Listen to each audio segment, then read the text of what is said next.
Dans un garage, Charlie est en train de réparer l'avion que sa femme Sarah lui a offert pour son anniversaire. Sarah vient l'interrompre pour lui dire qu'elle va bientôt partir pour une conférence professionnelle à Londres. Elle lui propose une fois de plus de l'accompagner, mais Charlie refuse. Charlie se rend au travail au siège de la CIA. Il passe à travers tous les scanners de sécurité qu'il a lui-même inventés avant d'arriver à son bureau. Soudain, il reçoit un message d'Inquiline, une mystérieuse personne avec qui il est en contact depuis des années. Comme d'habitude, Inquiline lui propose des renseignements classifiés très sensibles, mais cette fois-ci, il le prévient que ces documents pourraient compromettre la CIA. Par la suite, Charlie se lance dans l'analyse du dossier, mais même son génie ne lui permet pas de déchiffrer le code. Après sa pause déjeuner, il retourne dans son bureau et reçoit un appel de Sarah qui lui confirme qu'elle est bien arrivée à Londres. Charlie le savait déjà car il suivait ses déplacements. Leur conversation est brève car Charlie est impatient de retourner aux documents mystérieux. N'arrivant toujours pas à casser le code, il emmène son ordinateur dans la zone restreinte où un système plus avancé l'aide à progresser. Après un moment, il parvient enfin à accéder aux informations contenues dans les documents et ce qu'il découvre le bouleverse. Il s'agit de fichiers gouvernementaux ultra-secrets prouvant qu'une frappe de drone déguisée en attentat suicide a été autorisée puis couverte par les autorités, dirigée par le chef Moore, qui est aussi le supérieur hiérarchique de Charlie. Charlie tente d'appeler Sarah, mais elle ne répond pas. Le lendemain, Charlie se rend au bureau et découvre avec surprise Moore qui l'attend. Moore l'emmène dans le bureau d'O'Brien, récemment nommée directrice. Elle lui annonce qu'un attentat a eu lieu dans un hôtel londonien et que Sarah fait partie des victimes. Charlie refuse d'y croire et veut l'appeler. Alors Moore allume la télévision. Le reportage décrit comment 4 terroristes ont fait irruption dans l'hôtel, pris 4 otages et en ont tué 2. Moore enchaîne avec les images de vidéosurveillance de l'hôtel, montrant le chaos de l'attaque et confirmant que Sarah était bien l'une des victimes. Lorsque Charlie rentre chez lui, il trouve des dizaines de journalistes à la porte, retenus par la police. Le lendemain, Charlie confronte Moore et le superviseur Caleb, car il commence à douter de la version officielle. Il trouve étrange que les terroristes aient pu échapper aux milliers de caméras de sécurité de Londres. Mais Caleb le renvoie chez lui. Le jour suivant, Charlie va récupérer le corps de Sarah à l'aéroport, ainsi que ses affaires. À la maison, il ouvre sa valise et découvre un cadeau que Sarah lui avait acheté, ce qui déclenche une violente crise émotionnelle. N'en pouvant plus d'être chez lui, Charlie retourne au travail et utilise l'ordinateur de la zone restreinte pour pirater les caméras de sécurité de l'hôtel et des rues avoisinantes. Il reconstitue une chronologie précise des événements et la présente à ses supérieurs. Les 4 terroristes ont volé un véhicule dans l'East End, puis sont entrés par l'entrée de service où ils ont effacé toute trace et ADN. Une dispute a éclaté dans le couloir. Un des agents de sécurité s'est emporté et un terroriste a ouvert le feu, tuant un garde et en blessant grièvement un autre. La sécurité de l'hôtel a immédiatement prévenu la police. Pris de panique, les terroristes se sont réfugiés dans la salle de conférence et ont pris des otages. Sarah a été prise en otage. Grâce à une analyse vocale et faciale, Charlie identifie les terroristes. Mishka, originaire de Moscou, Laurence, des forces spéciales, Horst, un mercenaire, et Gretchen, une ex-agent de renseignement. Voyant que ni Caleb ni Moore ne réagissent, Charlie comprend qu'il était déjà au courant. Il lui assure qu'ils sont déjà sur l'affaire et l'envoie consulter un psychologue. Le lendemain, Charlie cache une puce dans son badge et passe les contrôles de sécurité sans être détecté. Il imprime tous les fichiers classifiés et utilise un skimmer sur l'imprimante pour en faire une copie numérique. Le lendemain, il confronte de ses supérieurs en utilisant les documents imprimés. Il énumère toutes les opérations douteuses de Moore, comme les bombardements qui ont causé la mort de milliers de civils. Il les menace de tout révéler à la directrice et annonce qu'il a activé un mécanisme de sécurité. S'il n'entre pas un code toutes les 5 heures, les preuves seront envoyées aux plus grands médias. En échange de son silence, Charlie exige une formation complète de la CIA, des passeports falsifiés. Charlie retourne à sa voiture et vomit à cause du stress. Au bureau, Moore affirme que le mécanisme est un bluff, mais Caleb rétorque qu'il ne peut pas prendre ce risque. Ils chercheront le déclencheur si c'est un leurre, puis ils pourront organiser un accident mortel pendant l'entraînement. Plus tard, Caleb et son équipe essaient de comprendre comment Charlie a copié les fichiers confidentiels. Ils évoquent l'hypothèse d'un skimmer, inutilisable sur leurs ordinateurs sécurisés, mais possible avec une imprimante. Charlie aurait pu envoyer les fichiers à l'imprimante et utiliser une bande magnétique pour en copier les données. L'équipe fouille également la maison de Charlie et découvre qu'il s'est rendu 2 fois dans un certain bar. Ils s'y rendent, fouillent les lieux et trouvent un CD d'ABBA sous le jukebox. Caleb sélectionne ce CD dans le catalogue et seul un bruit parasite se fait entendre. Pendant ce temps, Charlie arrive au centre d'entraînement de la CIA où le colonel Henderson l'accueille. Il commence par le stand de tir, mais Charlie est un très mauvais tireur. Il doit se rapprocher beaucoup de la cible pour viser correctement. En revanche, il excelle dans la fabrication de bombes, ce qui impressionne Henderson. Ensuite, Charlie doit mémoriser sa nouvelle identité. Henderson le malmène et le pousse à bout pour qu'il soit capable de réciter ses informations même sous pression. Enfin, il finalise les nouveaux passeports. Henderson lui rend visite et lui dit qu'il n'est pas un tueur. Henderson lui demandant de viser sa poitrine. Les mains de Charlie tremblent trop. Au bureau, les agents passent plusieurs heures à décrypter les informations du CD jusqu'à découvrir que Charlie bluffait avec le mécanisme de sécurité. Ils en informent immédiatement leur supérieur, sans savoir que Charlie les espionne. La puce qu'il avait cachée dans son badge est en réalité un mouchard qu'il a planté sur les documents remis à ses chefs. Moore appelle aussitôt Henderson et lui ordonne d'arrêter Charlie. Mais Charlie s'est déjà échappé. En raccrochant, Moore découvre enfin le mouchard sur les fichiers et s'adresse directement à Charlie pour lui dire que c'est un acte de trahison.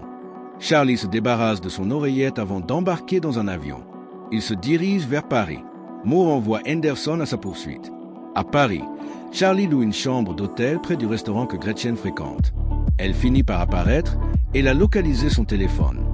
Charlie passe alors la journée devant l'immeuble de Gretchen, attendant son départ. Quand un locataire sort, il en profite pour entrer. Une fois à l'intérieur, Charlie fouille les lieux. Il trouve aussi une arme dans un tiroir et décide de la garder. À ce moment-là, son traceur l'avertit que Gretchen revient. Il se précipite dans l'escalier pour l'attendre. Mais lorsqu'elle arrive, il n'arrive pas à appuyer sur la gâchette. Déçu, il retourne à l'hôtel et imagine que Sarah Ligrec attend. Après s'être calmé, il examine les photos de plus près et découvre que Gretchen va souvent à l'hôpital. Le lendemain, Charlie achète une grande quantité de fleurs. Puis il attend au café jusqu'à apercevoir Gretchen et la suit jusqu'à l'hôpital. Elle passe des examens, mais le médecin remarque un dysfonctionnement de l'écran et quitte la pièce pour appeler à l'aide. Charlie entre déguisé en médecin et enferme Gretchen dans la machine. Elle panique, mais Charlie l'ignore tout en remplissant la chambre de pollen. Le médecin et une infirmière entendent du bruit, mais la porte est aussi verrouillée. Gretchen s'affaiblit à cause de ses allergies et Charlie lui dit qu'il l'aidera si elle révèle ce Truhorst, l'homme qui a tué Sarah. Charlie ouvre la chambre, mais Gretchen le repousse violemment contre un bureau. Ils se battent dans toute la pièce. Charlie sort son arme, mais Gretchen le plaque au sol, ouvre la porte et s'enfuit enfin. Charlie, désespéré, la suit dans la rue, mais avant qu'il puisse tirer, Gretchen est percutée par une voiture. Charlie se force pour récupérer son téléphone. Puis il prend la fuite et jette la blouse de médecin à la poubelle. De retour à l'hôtel, il lave le sang, fait ses valises pour se rendre à Marseille. Rapidement, la CIA est informée de la mort de Gretchen. O'Brien interroge Moore à ce sujet et il répond simplement que Gretchen semble avoir été tuée par un des leurs. Ce soir-là, Charlie retourne dans un bar. Il croit voir Sarah danser, mais en s'approchant, il découvre qu'il s'agit d'une femme qui lui ressemble. Puis il aperçoit Henderson s'approcher et panique. Il bouscule les clients, court jusqu'à trouver un endroit pour se cacher. Henderson le suit là aussi, alors Charlie se précipite aux toilettes et verrouille la porte. Malheureusement, il n'y a pas de fenêtre. Il est obligé d'en sortir. Il rejoint Henderson. Après une courte discussion, Charlie montre un minuteur sur son téléphone et s'enfuit avant qu'une bombe explose dans les toilettes. Henderson perd sa trace et Charlie est introuvable. Le lendemain, Charlie contacte l'inquiline pour obtenir son aide et s'envole pour la Turquie. À Istanbul, il se rend dans un restaurant et lui envoie un message. En remarquant qu'un téléphone sonne, Charlie tente d'approcher mais une femme l'en empêche et lui demande de vérifier son propre téléphone. Charlie quitte alors le restaurant avec elle. Elle est déjà au courant pour sa femme, alors elle lui demande de cacher son chapeau et son sac dans un sac de course. Elle lui suggère de faire semblant de faire du shopping un moment, puis de la retrouver dans un garage.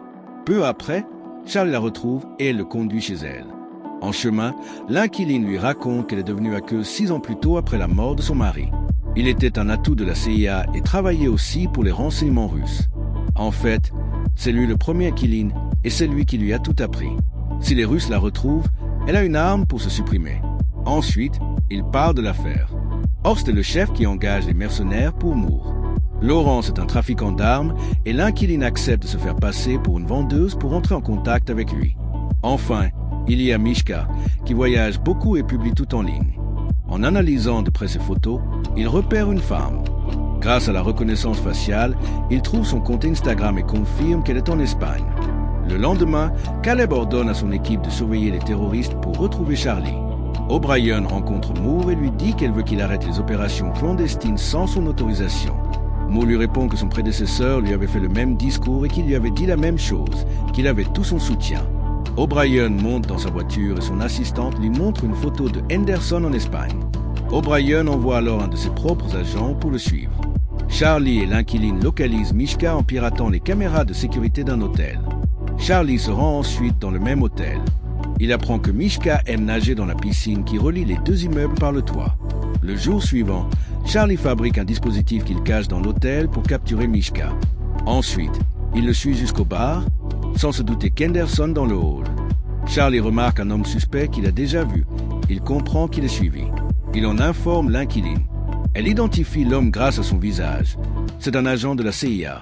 Elle repère aussi Henderson sur les caméras et dit à Charlie d'abandonner, mais il veut continuer le plan. Charlie l'interpelle pour lui demander où trouver Horst. S'il ne parle pas, la piscine explosera. Mishka ne le croit pas, alors Charlie appuie sur un bouton. La vitre commence à se fissurer. Affolé, Mishka nage plus vite, mais c'est trop tard. La vitre cède, il chute et l'eau inonde la rue. L'inquiline prévient alors Charlie que Henderson et l'autre agent se rapprochent. Une course-poursuite s'engage et Henderson est sur le point de l'attraper, mais l'autre agent l'attaque. Ils se battent dans la blanchisserie de l'hôtel. Charlie les observe se jeter sur les machines. Henderson coince la tête de l'homme dans une machine à laver. L'agent tire sur Henderson, mais ce dernier prend l'arme et tire à son tour. L'inquiline lui rappelle de fuir. Le lendemain, O'Brien convoque Moore dans son bureau et lui demande des nouvelles de Charlie. Moore prétend qu'il est en congé pour deuil et elle le laisse partir. Pendant ce temps, Caleb et son équipe examinent la même vidéo et comprennent que Charlie avait de l'aide. Ils fouillent ses conversations chiffrées et trouvent enfin les messages de l'inquiline. Cette nuit-là, Charlie et l'inquiline acceptent de dormir l'un à côté de l'autre, simplement pour se tenir compagnie. Mais ils sont réveillés par les cris des oiseaux d'inquiline et voient sur les caméras des agents approcher. Le duo s'enfuit immédiatement par un tunnel secret dans le mur. En chemin, Charlie aperçoit un drone dans le ciel. En pénétrant dans un autre bâtiment, ils réussissent à continuer leur fuite et quittent le quartier juste avant que les agents ne fassent irruption dans la maison. L'ordinateur est déjà en train de supprimer tous les fichiers. Il ne reste plus rien. Ils atteignent la voiture d'inquiline, mais le drone les repère. Rapidement, ouvre le feu et les poursuit en bateau. Après une longue poursuite, inquiline est mortellement blessé. Charlie n'a d'autre choix que de prendre le volant pour continuer à fuir jusqu'à ce qu'il parvienne enfin à semer ses poursuivants. Plus tard, il abandonne la voiture dans un garage et embrasse Inquiline une dernière fois. Charlie contacte Laurence en se faisant passer pour un trafiquant d'armes et fixe un rendez-vous. Il achète ensuite du matériel électronique. Dans un bâtiment abandonné, il enregistre son visage et pirate une caméra de sécurité à Berlin, faisant croire à la CIA qu'il s'y trouve. Quand Laurence arrive, il trouve un téléphone qui sonne sur une chaise. Charlie lui dit de regarder dans une boîte où Laurence découvre plusieurs bombes. S'ils bougent, elles exploseront. En voyant une photo de Sarah dans la boîte, Laurence comprend que c'est personnel. Charlie surgit alors et lui demande où se trouve Horst, promettant de désactiver les bombes s'il parle. Laurence révèle que Horst opère dans les eaux russes. Laurence explique qu'Horst ne reçoit des messages que par des codes secrets de ses hommes. Tous les numéros sont dans son téléphone, qu'il jette au sol. Charlie le ramasse et s'en va. Peu après, les bombes explosent et tuent Laurence. La CIA apprend la mort de Laurence en Roumanie et comprend qu'elle a été trompée par des images trafiquées. Plus tard, dans un hôtel russe, Charlie imagine Sarah à ses côtés et ouvre le cadeau, révélant un message tendre de sa femme. Le matin, il se rend au port et repère un véhicule suspect. Il envoie le code aux hommes d'Horst et remarque qu'un homme près du véhicule consulte son téléphone. Il le suit, prend des photos de son bateau, puis s'en va. Après avoir acheté des outils, Charlie retourne à l'hôtel et identifie le yacht. Il approche du bateau, mais on le frappe par derrière, faisant tomber le puzzle de Sarah. Charlie est emmené sur le yacht, où il rencontre enfin Horst, qui a découvert la bombe que Charlie avait cachée. Il lui tend une arme et lui demande de le prouver.